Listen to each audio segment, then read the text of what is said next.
League soccer club, Tornado Football Club from Mdantsane. Siphiwo Mawawa Nyobo was shot dead outside the North End Stadium in East London last night. According to the police, he was shot multiple times while in a car exiting the stadium. His driver was wounded in the attack.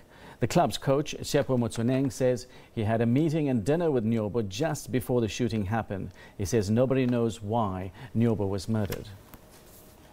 Coming to us from East London just a day after the murder of club owner Mr. Siphiwo Nyobo, who was the club owner of Tornado FC, a club that is based here in the Eastern Cape. The murder happened straight after a game he was watching his club playing Birmingham, which they won 4-1. Now they're currently sitting on the summit of the SABC Motsepe League. But joining us is one of the people who last saw him alive, the coach of Tornado FC, Mr. Tshepo Motsoeneng. Sir, a very good afternoon and thank you very much for joining us. I don't know, sir, to say morning or afternoon. It's very disturbing even to go on about this. How do you talk about your father after such an incident that happened, that occurred in front of our eyes? I mean, we didn't have to be there literally to see it happen, but we heard what happened. And when we rushed to it, it was a second late that we could do anything or anybody could do anything for him. It was clear what was happening from that point. Tell us, what kind of a man was Mr. Nyobo? Would he be a person who would easily be shot? I mean, because of the character of a man that he was. Look, I cannot go deeper into his life. I met him, I think it's about 3 years now since I knew him. From my dealings with him, he's a guy that wants to see people succeed. He's always offering help. By profession, he's a traditional healer. So it tells you about the background where he comes from. What kind of man is he? He would try to empower people, he would try to heal and sort out differences between families or between whatever that is happening around. If there's anything that had to happen, I don't know where would it emanate from.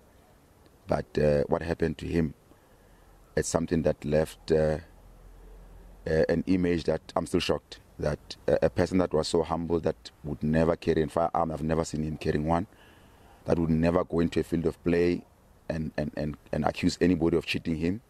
I mean, talking about this business of the club. Why would such thing happen to him? It's a mystery. I cannot go deeper into details because it's still under investigation as to how it happened and why it happened. I think what they did on the scene, they did a thorough, sketch of what happened and what not. So we're waiting for the lead investigator to come and tell us exactly what happened. Okay, let's talk about the security personnel around the stadium yesterday. How was it? SABC Motsepe, for some reason, we don't have the luxury of employing such security. We had a sort of a mini games for the kids that were playing there. We played before and we played at 1 o'clock so that we can accommodate everybody to play football. So there are 2 gates that you use at North End. The first gate is the one when you enter. The second gate is the one that enters to the stadium. So he has to use 2 gates. So it means he has to stop at some point in time. So whatever happened, it was calculated thing. Bearing in mind that we train there almost every day. Chairman comes to our training sessions. It's quiet. Anybody could walk in and out and do as they please to anybody and walk out without anybody, noticing. Why does it have to happen at a spectacle where there's people, where there's football, where people are enjoying themselves? Why there? Why after a game? Why? There's so many whys that I cannot answer myself as a person. Why did it happen at a place where he comes and finds peace and joy and relaxes?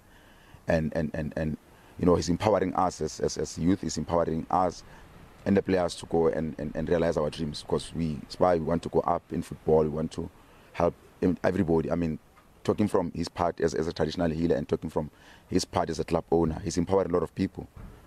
This has robbed us. I mean, a big deal. Well, how do we now sum it up and say this happened because of this? We cannot. Yeah. Maybe finally, the plans for the club. I mean, what will happen this week? We are in mourning. The family has to sit. Yesterday we got a word that they will sit for about 2 or 3 days. We will be called into a meeting, I think, on a Wednesday.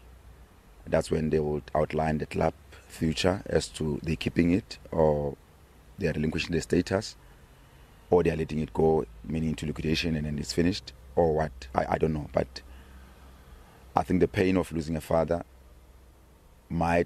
people might say things without thinking, but when they realize that he's actually gone, decision might be detrimental towards us. That the shops might be, the doors might be closed, or it might be open. But I don't know as to how far it will go.